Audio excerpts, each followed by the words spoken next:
الحديث السادس والعشرون عن أبي هريرة رضي الله عنه قال قال رسول الله صلى الله عليه وسلم كل سلامة من الناس عليه صدقة كل يوم تطلع فيه الشمس تعدل بين اثنين صدقة وتعين الرجل في دابته فتحمله عليها أو ترفع له عليها متاعه صدقة والكلمة الطيبة صدقة وبكل خطوة تمشيها إلى الصلاة صدقة وتميت الأذى عن الطريق صدقة رواہ البخاری و مسلم۔ ابو ہریرہ رضی اللہ عنہ سے روایت ہے کہ رسول اللہ صلی اللہ علیہ وسلم نے فرمایا انسان کے ہر جوڑ پر، ہر عضو پر صدقہ واجب، اور یہ حکم روزانہ کا ہے، یعنی ہر روز ہمارے جسموں پر صدقہ واجب ہو جاتا ہے، ہماری جانوں پہ صدقہ لازم ہو جاتا ہے۔ ہم عام طور پر صدقہ کب نکالتے ہیں؟ جب بیمار ہو جاتے ہیں، حالانکہ یہ صدقہ ہر روز کے لیے لازم ہے جب تک سورج طلوع ہوتا رہے۔ اب صدقہ ادا کیسے کیا جائے؟ فرمایا دو آدمیوں کے درمیان عدل کرنا بھی صدقہ، یعنی انصاف کی بات کرنا، کسی کو جانور پر سوار ہونے میں مدد فراہم کرنا، یعنی کسی کو گاڑی میں بیٹھنے میں مشکل ہے تو اس کو اوپر چڑھا دینا، اس کا ہاتھ پکڑ لینا یا اس کا سامان پکڑ لینا، یا کسی بھی طرح اس کے لیے سہولت پیدا کرنا، یا اس پر کسی کا سامان لادنا بھی صدقہ ہے، اچھی بات بھی صدقہ ہے، اور وہ قدم جو نماز کے لیے مسجد کی طرف اٹھتا ہے وہ بھی صدقہ ہے، اور راستے سے تکلیف دہ چیز کا ہٹا دینا بھی صدقہ ہے۔ عام طور پر ہم یہ سمجھتے ہیں کہ شاید صرف مال خرچ کرنا ہی صدقہ ہے، جبکہ یہ سارے کام جسم سے تعلق رکھتے ہیں، کیونکہ جسم کا صدقہ دینا ہے، اپنے ہر عضو کا صدقہ دینا ہے، تو اس کے لیے کیا کرنا ہوگا؟ اپنے ہر عضو کو استعمال کرنا ہوگا، کام کرنا ہوگا، حرکت کرنی ہوگی، اپنے جسم سے، اپنی جان سے، اپنی صلاحیتوں سے فائدہ اٹھانا ہوگا اور دوسروں کو فائدہ پہنچانا ہوگا، تب یہ صدقہ ادا ہوگا۔ خود غرضی کی زندگی بسر کرنا، صرف اپنے لیے جینا، صرف اپنے من میں رہنا، صرف اپنا مطلب، اپنا الو سیدھا کرنا، صرف اپنے ہی کام کرنا اور کسی اور کی کچھ بھی مدد نہ کرنا، یہ درست نہیں۔ اس سے جسم کا صدقہ ادا نہیں ہوتا، کیونکہ اللہ تعالیٰ نے ہمیں جو بھی نعمت دی ان میں سے ہر نعمت کی پوچھ ہے، ہر نعمت کے بارے میں سوال کیا جائے گا، تو اسی طرح ہمارے جسم کے بارے میں بھی ہم سے سوال کیا جائے گا کہ اس جسم کو کس کام میں گھلایا۔ قیامت کے دن انسان کے قدم حشر کے میدان سے اٹھ نہ سکیں گے جب تک 5 باتوں کا جواب نہ دے، اور ان میں سے ایک یہ ہے وَأَنْ جِسْمِهِ فِيمَا أَبْلَاهُ، کہ اس نے اپنے جسم کو کس چیز میں گھلایا یا کھپایا، کہاں تھکایا، کس کام میں خرچ کیا۔ تو آپ سب دیکھیے کہ آپ کا جسم کس چیز میں تھکتا ہے۔ روز آپ سب تھکتے ہیں، لیکن کس چیز میں تھکتا ہے؟ کیا صرف اپنے ذاتی کام کر کے، یا پھر کوئی لوگوں کی خیر اور بھلائی کا کام کر کے بھی آپ تھکتے ہیں؟ تو ان میں سے چند ایک مثالیں اس حدیث میں بیان کی گئی ہیں، اور کچھ مثالیں دوسری احادیث سے ہمیں پتہ چلتی ہیں کہ جسم کا صدقہ کس طرح ادا کیا جا سکتا ہے۔ ایک اور حدیث میں آتا ہے، نبی صلی اللہ علیہ وسلم نے فرمایا تم میں سے جو آدمی صبح کرتا ہے اس کے ہر جوڑ پر صدقہ لازم، یعنی ہر روز صبح جب ہوتی، سورج جب نکلتا ہے تو ہمارے اوپر ایک قرض آ جاتا ہے جس کو ہمیں اس دن میں چکانا ہے، تو ہر مرتبہ سبحان اللہ کہنا صدقہ ہے۔ اب یہ زبان ہل رہی ہے اللہ کے ذکر میں، تو زبان سے آپ صدقہ دے رہے ہیں، کیسے؟ کیا کر کے؟ سبحان اللہ کہنا، ہر اچھی چیز دیکھ کے، ہر نعمت کو دیکھ کے سبحان اللہ پڑھنا۔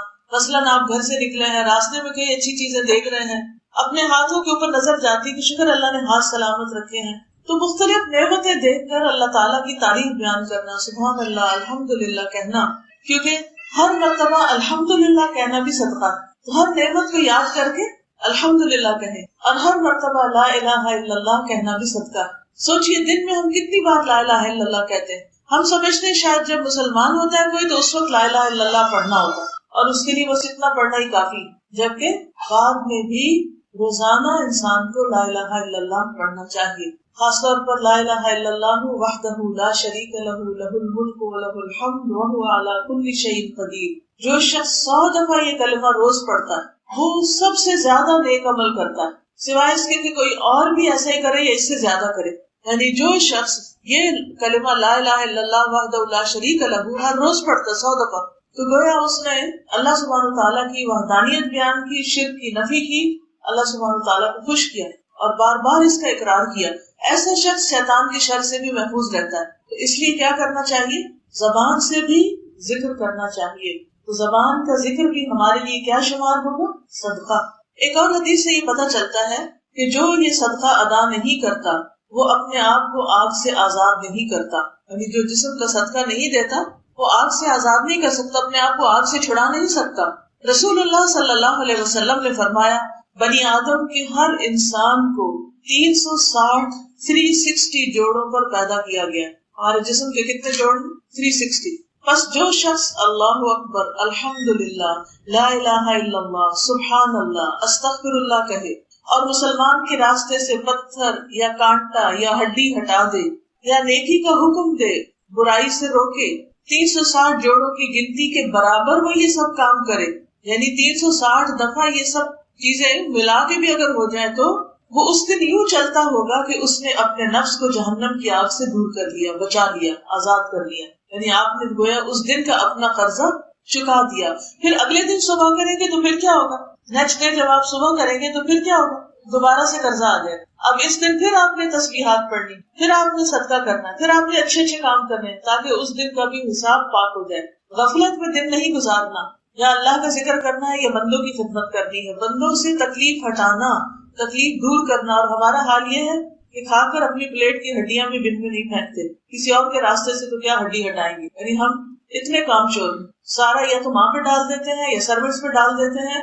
یعنی اپنے حصے کی جو صفائی ہے یا اپنے حصے کا جو کام ہے اس کو کرنا بھی اپنی شان کے خلاف سمجھتے ہیں. تو پھر کس چیز سے آپ صدقہ ادا کر رہے ہیں، کس طرح اپنی ذمہ داری پوری کر رہے ہیں، ہمیں سے ہر ایک کو سوچنا چاہیے. پھر نماز، روزہ، حج اور اذکار یہ سب انسان کا صدقہ ہے. ابو الاسود الدؤلی کہتے ہیں کہ ہم ابو ذر رضی اللہ عنہ کے پاس تھے کہ انہوں نے کہا صبح ہوتی ہے تو تمہارے ایک ایک کے جوڑ پر صدقہ لازم ہو چکا ہوتا ہے اور ہر روز ایسے ہوتا ہے.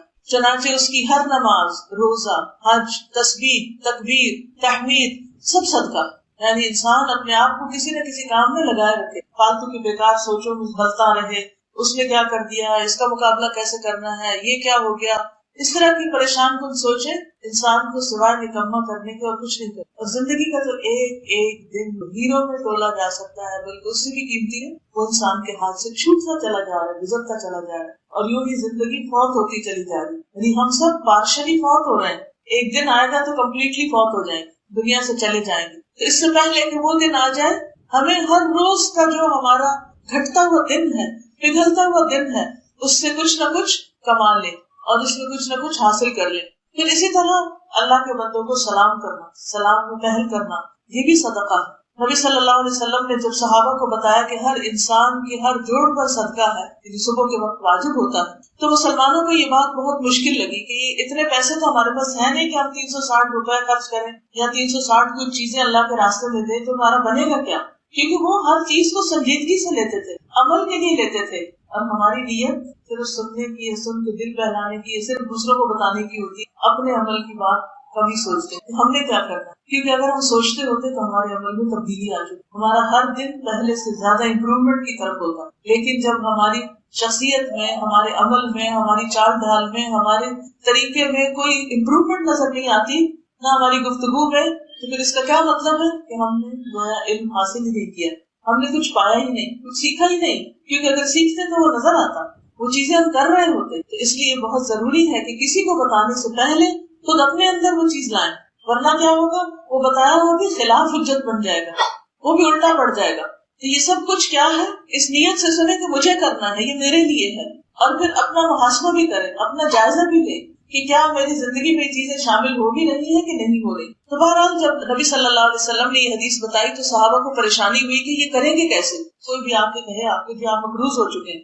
اور یہ قرضہ ہر روز بڑھ رہا ہے، تو آپ کی پریشانی کا عالم کیا ہوگا کہ میں اس قرضے کو کیسے چکاؤں، کیسے اتاروں. تو اس صورت میں کیا ہوگا، پھر آپ فکر کریں گے، آپ کو پریکٹیکلی کچھ کرنے کی فکر کریں کہ میں کچھ کروں تو میرا قرضہ اتر جائے، میں اس بوجھ تلے نہ دب جاؤں. تو ہمیں بھی ایسے ہی سننا چاہیے اس حدیث کو جیسے صحابہ نے سنا، اور ویسے ہی فکر لگانی چاہیے جیسے صحابہ نے لگائی. آپ صلی اللہ علیہ وسلم نے ان کو فرمایا کہ بندوں کو سلام کرنا بھی صدقہ، یعنی ایک طرف ذکر کرنا اور دوسرا یہ کہ بعض اوقات کیا ہوتا ہے کہ آپ لوگوں میں ہوتے ہیں، اس وقت آپ ذکر کم کر پاتے ہیں کیونکہ کوئی آپ سے کچھ پوچھ رہا ہے، کوئی کچھ پوچھ رہا ہے، ذکر پر اتنی کنسنٹریشن نہیں ہوتی. تو ایسی صورت میں انسان کو پھر کیا کرنا چاہیے کہ جب لوگوں کے بیچ میں ہو تو لوگوں کی خدمت میں لگ جائے. سب سے آسان خدمت کیا ہے کہ ان کو سلام کریں، اور اس بات کو عادت بنا لینا چاہیے کہ صبح اٹھتے ہی اپنے سب گھر والوں کو سلام کریں، ایک دوسرے کو سلام کریں. جس گھر میں یہ عادت ہو کہ صبح اٹھ کر چھوٹے بڑوں کو، بڑے چھوٹوں کو ہر طرف سلام کی آواز آ رہی ہو، تو آپ دیکھیے کہ اس پر کتنی رحمتیں اور برکتیں ہوں. اس دن کا آغاز پورے گھرانے کے لیے سلامتی کے ساتھ ہوگا. اور جس میں نحوست کے بارے اٹھے اور کوئی کسی کی شکل نہ دیکھنا چاہے تو وہاں پر کیا رحمت آئے. پھر اسی طرح پانی کا گھونٹ پلانا. اب پہلا کیا تھا کہ جب آپ اکیلے ہیں اللہ کا ذکر کریں, اور جب آپ لوگوں میں ہیں تو ان کی خدمت کریں, کیونکہ خدمت میں عظمت ہے. کسی انسان کی بڑائی کسی کے دل میں آ نہیں سکتی جب تک وہ دوسروں کی خدمت نہ کرے, اور اس کے لیے انسان اپنی نگاہوں سے یہ دیکھے کہ دوسرے کو کس چیز کی ضرورت ہے اور پھر آگے بڑھے. تو پانی کا گھونٹ پلانا بھی صدقہ ہے. نبی صلی اللہ علیہ وسلم نے فرمایا, آدم کے بیٹے کے کل 360 جوڑ یا ہڈیاں ہوتی, ہر روز ہر جوڑ کی طرف سے صدقہ ادا کرنا لازم ہوتا ہے. ہر اچھی بات صدقہ ہے. آدمی کا اپنے بھائی کی مدد کرنا صدقہ ہے. پانی کا ایک گھونٹ پلانا بھی صدقہ. اور بعض اوقات ہم اس کو بھی بخل کر جاتے ہیں. مثلا پانی اگر کم ہو, جیسے اب اپنی بوتل ہو اور ہمیں پتہ چل جائے کہ کسی اور کی بھی ضرورت ہے, تو بعض اوقات لوگ نگاہ ہی نہیں ملاتے, تو ہمیں دینا نہ پڑ جائے. ہم سے نہ کوئی مانگ لے, ہمارے گھر سے نہ کوئی لے آگے. تو شیطان جو ہے وہ انسان کو فقر کی دھمکی دیتا ہے, فقر سے ڈراتا ہے, خوف دلاتا ہے کہ تمہارا کیا بنے گا, اس لیے وہ دوسروں کے ساتھ شیئر نہیں کرنے دیتا. یہ خود غرضی بھی شیطان کی طرف سے ہوتی, انسان صرف اپنا فائدہ سوچے اور باقی سب کو بھول جائے. یہاں پر کیا پتہ چلتا ہے کہ انسان کا کسی کو چھوٹا سا فائدہ پہنچانا, یعنی ایک گھونٹ دینا, وہ بھی صدقہ ہے. ایک اور حدیث سے بھی پتہ چلتا ہے, آپ نے فرمایا صبح ہوتی ہے تو ابن آدم کے جوڑ جوڑ میں صدقہ لازم ہو چکا ہوتا ہے. چنانچہ اس کا اپنے ملنے والوں کو سلام کرنا صدقہ ہے, نیکی کا حکم دینا صدقہ ہے, برائی سے روکنا صدقہ ہے, راستے سے اذیت والی چیز دور کرنا صدقہ ہے, اپنی اہلیہ سے ہم بستر ہونا صدقہ ہے, بیوی کے ساتھ محبت کرنا, بیوی کا خیال کرنا, اس کی ضرورت پوری کرنا اور اس کو ٹائم دینا, یہ بھی صدقہ ہے. اور ان سب سے چاشت کی 2 رکعتیں کفایت کرتی. یعنی اگر آپ سارے کام نہیں بھی کر پا رہے کسی وجہ سے, جیسے آپ بیمار ہیں یا کوئی اور آپ کی بہت مصروفیت ہے, چھوٹے چھوٹے بچے ہیں, انہیں کے ساتھ دن گزر جاتے, کیونکہ ہر وقت سب کے حالات ایک جیسے نہیں ہوتے, تو ایسی صورت میں چاشت کی 2 رکعتیں پڑھنا نہ بھولیں, وہ ان سب چیزوں سے کفایت کر دے. لیکن وہ تو جب پڑھیں جب عادت پڑی, تھوڑا بہت بھی روٹین میں خلل آتا ہے تو ہم عادت بھلا دیتے. تو آئندہ سے آپ نے 2 نفل جو ہیں سورج چڑھنے کے بعد کے, یعنی وہ ٹائم وسیع ہوتا ہے, سورج نکلنے کے 15 منٹ بعد سے لے کر ظہر ہونے سے 15-20 منٹ پہلے تک آپ ان کو پڑھ لیں. افضل تو یہی ہے کہ انسان اسی وضو کے ساتھ جس سے فجر پڑی ہے اس کے بعد ذکر کرتا رہے, اور جب چاشت ہو جائے تو نفل پڑھ کے اٹھے. لیکن اگر آپ کے بہت اور کام ہیں, بچے چھوٹے ہیں, کئی ذمہ داریاں ہیں, آپ کو کہیں نکلنا ہے پڑھنے پڑھانے کے لیے, تو آپ اتنی دیر بیٹھ نہیں سکتے مصلی پر. تو اس صورت میں جو ہی سورج نکلے 15 منٹ کے بعد آپ اپنے نفل ادا کریں. گھر سے نکلے تب بھی, گھر میں ہو تب بھی, سمجھے آپ نے پہلا اپنا صدقہ دیا پھر کام شروع کیا. جب اپنا صدقہ آپ دے دیں گے تو پھر اس کے بعد آپ بے فکر ہو, پرامن ہو جائیں گے, پرسکون ہو جائیں گے, اور آپ کیا ہوگا, آپ کے دل میں مجھے کوئی چیز نقصان نہیں دے سکتی, بیماری نہیں آئے گی مجھ کو, کیونکہ میں نے صدقہ دیا ہوا. کیونکہ صدقہ بلاؤں کو ٹالتا ہے, صدقہ آپ کو مشکلات سے بچاتا ہے, آپ کے لیے ڈھال بن جاتا ہے, آپ کے لیے مصیبت آنے کے راستے میں رکاوٹ بن جاتا ہے. تو آپ اپنے جسم کا صدقہ دینا نہ بھولیں. اس حدیث سے ایک اور بات بھی پتہ چلتی ہے کہ نبی صلی اللہ علیہ وسلم کوئی ڈاکٹر نہیں تھے, سرجن نہیں تھے, اناٹمی نہیں پڑی تھی, آپ نے جوڑوں کو گنا نہیں تھا, اس وقت کوئی ایسا طریقہ نہیں تھا. تو آج کی طب اس بات کی تحقیق کرتی ہے کہ واقعی 360 جوڑا انسان کے, تو یہ وحی کے ذریعے آپ کو بتایا گیا تھا اس خالق رب کی طرف سے جس نے انسان کو بنایا, اور وہ انسان کو خود انسان سے بڑھ کر جانتا ہے. تو بہرحال آپ کوئی بھی کام کریں, ہر نیکی کا کام جو ہے کل معروف صدقہ. اب اس حدیث میں خاص طور پر جن چیزوں کا ذکر آیا ہے اس میں سب سے پہلی چیز لوگوں کے درمیان صلح کرانا, جھگڑے نپٹانا, یہ صدقہ بتایا گیا. یعنی لوگوں کے درمیان تعلقات کی اصلاح کرنا, اور اس کے لیے کیا ضروری ہوتا ہے, دونوں کے ساتھ خیر خواہی کرنا. اصلاح کبھی نہیں ہو سکتی جب آپ صرف ایک گروپ بن جاتے ہیں, ایک پارٹی بن جاتے ہیں اور صرف ایک طرف کی بات سنتے ہیں, یہ صرف ایک طرف سے ہمدردی رکھتے ہیں. کیونکہ جو شخص خود انصاف نہیں کر رہا اپنے اندر, وہ دوسروں کے ساتھ کیا کرے گا, اور جب تک انصاف نہیں کرے گا تو صلح کیسے ہو سکتی ہے. اب یہ ہے کہ ہو سکتا ہے آپ جج نہ ہو, آپ کسی ایسے مقام پر نہ ہو کہ جہاں آپ سے کوئی رجوع کرے کہ آپ ان کے جھگڑے کو صلح کرا دیں, میاں بیوی کے درمیان یا کوئی اور 2 دوستوں کے درمیان کوئی اختلاف ہو گیا ہے. تو ایسی صورت میں آپ دیکھیے کہ خواتین ہونے کے ناطے سارا دن بچے آپ کے سامنے گھر میں کیا کرتے ہیں, چھوٹے بچے بھی اور بڑے بچے بھی آپس میں کسی نہ کسی بات پر ٹکراتے رہتے, لڑائی جھگڑا کرتے رہتے. تو ایسی صورت میں ایک کو دوسرے پہ ترجیح نہ دینا, اور ان کو ان کے فائدے کی بات بتانا اور اچھی نصیحت کرنا, اور ایسا ماحول پیدا کرنا کہ جس سے وہ آپس میں اصلاح کر سکے, یہ بھی ایک صدقہ. اور ابو درداء سے مروی ہے کہ رسول اللہ صلی اللہ علیہ وسلم نے فرمایا, کیا میں تمہیں نماز, روزہ اور زکوٰۃ سے افضل درجے کا عمل نہ بتاؤں؟ صحابہ نے عرض کیا, کیوں نہیں؟ نبی صلی اللہ علیہ وسلم نے فرمایا, آپس میں صلح کرانا, جبکہ لوگوں میں پھوٹ اور فساد ڈالنا دین کو موننے والی چیز ہے. اچھا فساد کس سے ہوتا ہے؟ قرآن مجید میں اللہ سبحانہ وتعالیٰ نے کھل کے بتا دیا کہ فساد کہاں سے شروع ہوتا ہے. سورۃ بنی اسرائیل میں اللہ تعالیٰ فرماتے ہیں قل لعبادی یقولوا التی ہی احسن ان الشیطان ینزغ بینہم. قل لعبادی کہہ دیجیے میرے بندوں سے، یقولوا کہ وہ کہا کریں، التی ہی احسن وہ بات جو زیادہ اچھی ہو، زیادہ خوبصورت ہو، زیادہ بھلی ہو، زیادہ بہترین ہو. کیوں؟ کیونکہ انسان جب اچھی بات نہیں کرتا تو پھر کیا ہوتا ہے؟ فساد ہوتا ہے. آپ جتنے بھی جھگڑے ان سب کی طے میں جائیے. جتنے بھی جھگڑے ہوتے ہیں مثلا آپ اپنے اوپر لے کر دیکھیے اس کو. اگر آپ کا اپنی امی کے ساتھ کوئی اختلاف کا جھگڑا ہے، اپنے بھائی کے ساتھ ہے، اپنے کسی دوست کے ساتھ ہے، ہمسائے کے ساتھ ہے، کسی کو ورکر کے ساتھ ہے، کہیں پر بھی ہے، گھر میں ہے یا باہر ہے، اس کی روٹ کاش میں جائیے، پیچھے جائیے، پیچھے جائیے کہ شروع کہاں سے ہوا تھا. سخت بات سے. مثلا ہم ہر روز صبح اٹھتے ہیں بڑے اچھے موڈ میں اٹھتے ہیں، تھکاوٹ اتری بھی ہوتی ہے، آرام کیا ہوا ہوتا ہے، اٹھتے ہیں خوشی خوشی کچن میں آتے ہیں، ناشتہ بن رہا ہے، ٹیبل لگ رہی ہے، چھٹی کا دن ہے، سب آ رہے ہیں، بچوں کو بھی بلا لیا، ہسبینڈ وائف بھی بیٹھے ہیں، سب ٹیبل پہ بیٹھ گئے، سب خوش ہیں. اتنے میں ایک بچے کے ہاتھ سے گلاس چھوٹ جاتا ہے اور پانی یا چائے یا دودھ کچھ بھی چیز پھیل جاتی ہے. ہمارا فوری ریئیکشن کیا ہوتا ہے اس وقت؟ آپ امیجن کیجئے کہ جھگڑا کہاں سے شروع ہوتا ہے؟ گلاس گر گیا بچے سے. کون ماں ہے جو اس وقت خاموشی اختیار کرے یا آنکھ بند کر لے یا اس کو ایک معمولی بات سمجھے یا ہونے والی بات ہی ہو گئی بس اتنی ہی کافی ہے، اس کو کیا اچھالنا؟ یا بچے کو الٹا تسلی دے، ڈونٹ وری کوئی بات نہیں، میں سمیٹ لوں گی، میں ہوں نا، میں سمیٹ لیتی. ہم اس وقت سب کچھ بھول کر پورا خاندان اکٹھا ہے، سب محبت کی باتیں کر رہے ہیں، شکر ہے آج چھٹی کا دن ہے، سب کو ایک دوسرے کا منہ دیکھنا نصیب ہوا، صبح ہر بچہ اپنے اپنے اٹھ کے اسکول چلا جاتا ہے. آج اللہ نے اتنی بڑی نعمت دی ہے، اس وقت کی قدر کریں. اب کیا ہے، آپ اس وقت غصے میں آ کے ڈانٹنا شروع کر دیتی اس وقت. اب اس بچے کا موڈ آف ہو جاتا ہے، وہ کیا کرتا ہے اپنا کھانا پینا چھوڑ کر اٹھ کے اپنے کمرے میں چلا جاتا ہے، اور سارا دن اسی طرح آپ کے دل میں بھی پریشانی اور اس کے دل میں پریشانی. اگر آپ اس وقت صرف اپنی زبان کنٹرول کر لیتی تو یہ سارا دن آپ کا خراب نہ ہوتا. کیونکہ ہوتا کیا ہے، ایک جملہ، ایک لفظ، ایک بات جو ہم غصے میں نکالتے ہیں، صرف اس وقت اندر کی آگ جو شیطان کی طرف سے ڈالی گئی ہوتی ہے اس کو ٹھنڈا کرنے کے لیے، تو آپ دیکھیے جب وہ آگ باہر نکلتی ہے اور پھیلتی ہے تو کیا نہیں جلا دیتی، کہاں تک اس کے اثرات نہیں جاتے. کیا ہوا، دودھ ہی تھا نا، اللہ نے نصیب میں نہیں لکھا تھا، اس نے گرنا ہی تھا، وہ گر گیا، کوئی بات. برتن ہے ٹوٹنے کے لیے بنا نا، کون سا برتن ہمیشہ سدا باقی رہتا؟ سب برتن ٹوٹتے ہیں، سبھی ٹوٹ جاتے ہیں. کیا آپ کی نانی کا سیٹ پڑا ہوا ابھی تک جو وہ استعمال کرتے؟ کہاں گیا وہ؟ آپ کی امی کا وہ بھی کہیں ادھر ادھر ہو گیا، آپ کا بھی ہو جائے گا.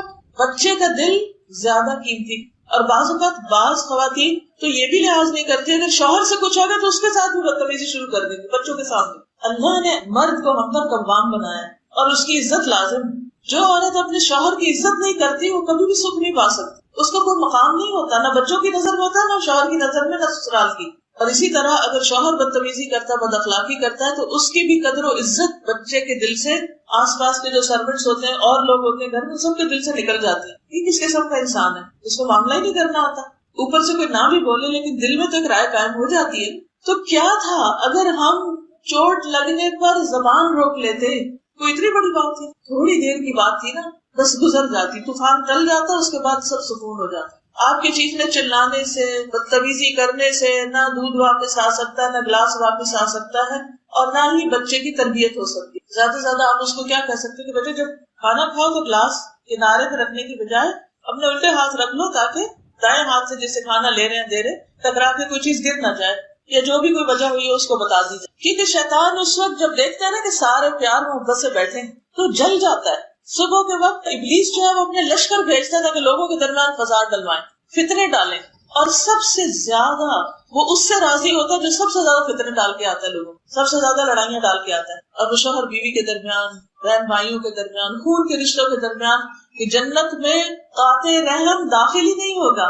جو رشتوں کو کاٹے وہ جنت میں نہیں جائے گا. لیکن کس طرح شیطان نے بہکایا ہوا لوگوں کو اپنے قابو میں کیا ہوا، خبردار جو تم اپنے رشتہ دار سے صلح کرو، خبردار جو تم اس سے بات کرو. اور کئی تعویلیں کر کے مطمئن کیا ہوا ہے. اور اگر کوئی کوشش بھی کرے صلح کرانے کی تو اس کو موقع ہی نہیں دیتے، بات ہی نہیں کرنے دیتے. اور یہ گھر گھر کا مسئلہ ہے.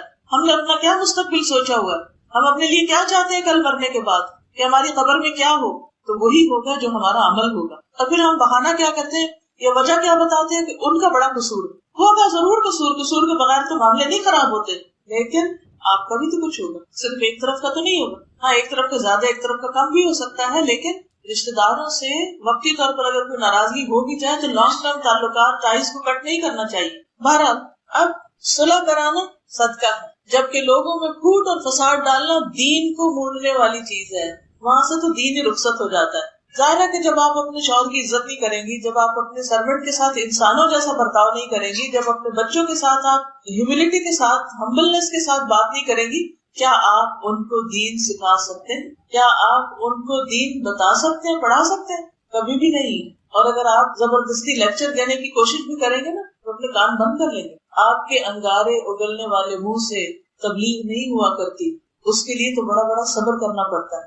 نبی صلی اللہ علیہ وسلم نے مکہ میں اور مدینہ میں، مکہ میں مشرکین اور مدینہ میں منافقین دونوں ہی آپ کے خلاف باتیں کرتے تھے، آپ پر الزام تراشیاں کرتے تھے. لیکن کہیں ایک کوئی روایت بتائیے کہ آپ نے کسی ایک کا بھی جواب دیا ہو، ایک کا بھی کبھی جواب دیا ہو؟ کبھی نہیں دیا، کیونکہ وہ زبان وہی بیان کرتی، قرآن سنانے والی تھی. تو جو زبان قرآن سناتی ہے وہ گالیاں دینے والی زبان نہیں ہوتی، وہ فضول باتیں کرنے والی زبان نہیں ہوتی، وہ منہ توڑ جواب دینے والی نہیں ہوتی. کیونکہ ہم کہتے ہیں تو منہ توڑ جواب دیا. وہ تانے دینے والی زبان نہیں ہوتی. تانا کیا ہوتا ہے کہ کسی کو اس کا ماضی کا عیب یاد کرا، تم نے یہ بھی کیا، تم نے یہ بھی کیا، تم نے یہ بھی کیا.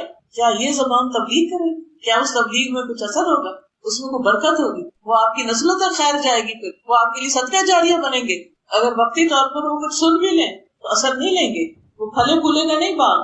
اگر آپ نے خود قرآن پڑھ لیا ہے اور آپ چاہتے ہیں کہ آپ کے بچے اور آپ کا خاندان اور آپ کے شوہر اور آپ کے سسرال اور آپ کا محلہ سنور جائیں، سدھر جائیں اور آپ کے لیے صدقہ جاریہ بنے، تو اس کے لیے آپ کو اپنی زبان پر کنٹرول کرنا ہوگا، غصے کو کنٹرول کرنا ہوگا، نرمی سے بات کرنی ہوگی، دوسروں کے قصور معاف کرنے ہوں گے. پھر اسی طرح نبی صلی اللہ علیہ وسلم نے حضرت ابو ایوب انصاری سے کہا، کیا میں تمہیں ایک تجارت کے بارے میں نہ بتاؤں؟ انہوں نے کہا کیوں نہیں؟ آپ نے فرمایا، جب لوگوں میں جھگڑا فساد ہو تو صلح کرا دو، جب وہ آپس میں ایک دوسرے سے دور ہو جائیں تو انہیں قریب کرا دو. جب دوریاں بڑھنے لگے تو انہیں ایک دوسرے کے قریب کر دو. پھر صلح کے بارے میں ایک اور حدیث بھی آتی ہے. سہل بن سعد کہتے ہیں کہ بنو عمر بن عوف میں آپس میں کچھ تکرار ہو گئی، کوئی بحث چھڑ گئی، تو نبی صلی اللہ علیہ وسلم اپنے کئی صحابہ کو ساتھ لے کر ان کے یہاں ان میں صلح کرانے کے لیے گئے. اور نماز کا وقت ہو گیا لیکن آپ تشریف نہ لا سکے، یعنی آپ کی نماز میں تاخیر ہو گئی. وہ صلح کراتے کراتے اس سے کیا پتہ چلتا ہے؟ اس کام کی اہمیت پتہ چلتی، صلح کرانے کی اہمیت پتہ چلتی کہ بڑے بڑے دینی فرائض اور بڑے بڑے دینی کام جو ہیں وہ اس وقت بڑے نہیں رہتے، اس وقت جھگڑا فساد دور کرنا سب سے بڑا کام ہو جاتا ہے. پھر اسی طرح نبی صلی اللہ علیہ وسلم اپنے قیمتی وقت میں سے صلح کرانے کے لیے وقت نکالا کرتے تھے. ابو تمیمہ اپنی قوم کے ایک شخص سے روایت کرتے ہیں کہ میں نبی صلی اللہ علیہ وسلم کو تلاش کرنے کے لیے نکلا تو آپ کو نہ پا کر ایک جگہ بیٹھ گیا. اتنے میں چند لوگ آئے، نبی صلی اللہ علیہ وسلم بھی انہی میں سے تھے. میں آپ کو نہیں پہچانتا تھا، یعنی پہلی دفعہ دیکھ رہا تھا، تو آپ ان لوگوں کے درمیان صلح کرا رہے. پھر اسی طرح سہل بن سعد کہتے ہیں کہ قباء کے لوگوں نے آپس میں جھگڑا کیا. یعنی اس زمانے میں بھی لوگوں کے درمیان جھگڑے ہو جایا کرتے تھے، اور وہ تو بہت جھگڑالو قوم تھی اور بہت جنگجو قوم تھی. ان لوگوں کے اندر امن پیدا کرنا ایک بہت ہی مشکل کام تھا، لیکن آپ صلی اللہ علیہ وسلم نے اس کے لیے خصوصی کوششیں کی. تو آپ کو جب پتا چلا کہ اہل قباء آپس میں لڑ پڑے ہیں تو آپ صلی اللہ علیہ وسلم نے فوراً اٹھے اور فرمایا چلو ہم ان کے درمیان صلح کرائیں، جا کے اس معاملے کو ختم کریں. تو دن میں اگر کوئی ایسا موقع ملے کہ لوگوں کے درمیان صلح کرانے کی بات ہو تو ایسا کرنا بھی آپ کا صدقہ ہے. آپ کا صدقہ ہے کیا مطلب؟ یعنی اللہ تعالیٰ آپ کے گھر کو سلامت کرے، اللہ تعالیٰ آپ کے اندر کے جھگڑوں کو ختم کر دے گا. یعنی جب آپ کسی کے ساتھ اچھا معاملہ کرتے ہیں تو اللہ تعالیٰ آپ کی حفاظت کرے. یعنی ہر انسان کا ایک امتحان ہوتا ہے اور اس کی جو آزمائش ہوتی ہے اگر وہ اس پہ پورا اترتا ہے تو اسی طریقے سے، اسی راستے سے اس کو اجر عطا کیا جاتا ہے، وہیں سے اس کے لیے نعمتوں کے دروازے کھلتے ہیں. مثلا حضرت ابراہیم علیہ السلام کی آزمائش کیا تھی کہ اپنے بیٹے کو ذبح کر دو. تو ابراہیم علیہ السلام نے کیا کیا؟ پڑھے آپ نے واقعہ؟ کیا کیا تھا انہوں نے؟ خواب میں دیکھا تھا اور بیٹے سے بات کر لی فوراً. تو بیٹے نے کہا بالکل ٹھیک ہے، آپ نے اللہ کا حکم ماننا، میں حاضر. بیٹے کا بھی امتحان تھا. لیکن فلما اسلما، جب دونوں نے ہی سر تسلیم خم کر دیا کہ اللہ کا حکم، اب اس میں پریشانی کی کیا بات. وَتَلَّهُ لِلْجَبِينِ، اور انہیں پیشانی کے بل بیٹے کو لٹا دیا، آنکھوں پہ پٹی باندھ دی. وَنَادَيْنَاهُ أَن يَا إِبْرَاهِيمُ، ہم نے پکارا کہ اے ابراہیم، قد صدقت الرؤیا، نے خواب سچا کر دکھایا. وَفَدَيْنَاهُ بِذِبْحٍ عَظِيمٍ، ہم نے اس کو ایک بہت بڑی قربانی کے ذریعے بچا لیا، یعنی فدیہ دے کر. یعنی اللہ تعالیٰ نے آسمان سے ایک مینڈا بھیج دیا تو اسماعیل علیہ السلام کی جگہ وہ ذبح ہو گیا. اور پھر وجعلنا ذریته هم الباقین، ہم نے اسی کی اولاد کو باقی رکھا۔ آج آپ دیکھیں ابراہیم علیہ السلام کا مقام کیا ہے، ابو الانبیاء ہیں، انبیاء کے باپ ہیں۔ دنیا میں جو ریلیجنس ہیں، یہودیت ہو یا عیسائیت ہو یا اسلام ہو، یہ سب ابراہیم علیہ السلام کو اپنا بڑا مانتے ہیں، اور جتنے بھی بعد میں انبیاء آئے وہ انہی کی نسل سے، انہی کی اولاد میں سے آئے۔ اللہ نے اتنا بڑا انعام دیا، اتنا بڑا انعام۔ تو جس شخص سے جس چیز کی قربانی لی جاتی، اگر وہ اس پر صبر کرتا اور اس کو اللہ کے حوالے کر دیتا اور اس کو قبول کر لیتا، ایسی صورت میں اللہ تعالیٰ اسی راستے سے اس کو بیسٹ اپرچونٹی دیتا